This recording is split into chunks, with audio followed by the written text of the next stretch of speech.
Yo, what's up, you guys? This is TJ with Titan Glossworks. So today I wanted to show you guys a client's beautiful 1974 K5 Blazer. He's selling this thing surprisingly. He's got too many cars, is what he says. But as far as that goes, it's got all new chrome on there. It's got Marina Blue paint. It's got 37s. They look brand new too. He's got BDS steering stabilizers with Fox shocks. Super nice stuff. He's got a custom lift kit on there, all new interior, all new sound deadening, all new merino wool. He's got new carpets, new seats, vintage air AC and heat as well. 500, 500 watt, 10 speakers all around in there. They are awesome. What else does he have on this thing?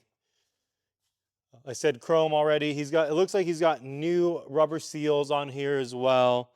Yeah, I mean, this thing is pretty sweet. What else did he say? Oh, it's got a 350 motor with a 700R 4-speed and a twin stick 208 transfer case.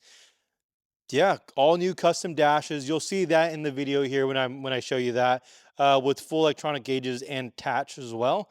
And so this was a frame off restoration. It only has 4,000 miles on this new build. It came out of Orange County, California. Custom kick panels and rear panels that contain the stereo system too. So whole bunch of new stuff, whole bunch of new sheet metal, all that good stuff. But as far as that goes, I'm going to kind of B-roll this video for you guys so you guys can see what we did with it as well.